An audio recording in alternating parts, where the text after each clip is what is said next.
the oldest aircraft carrier in the world and the last British-built ship to serve in the Indian Navy, left the port city of Kochi to undertake its last sail as a Navy ship.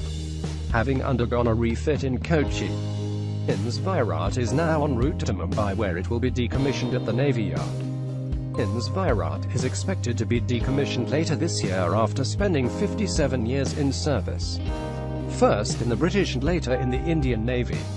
Born as HMS Hermes, the Centaur-class aircraft carrier was in service with the Royal Navy from 1959 to 1984. Hermes was then sold to India in 1986 and recommissioned as INS Viraat. Viraat served as the flagship of the Indian Navy before the INS Vikramaditya, which was delivered to India by Russia, was commissioned in 2013.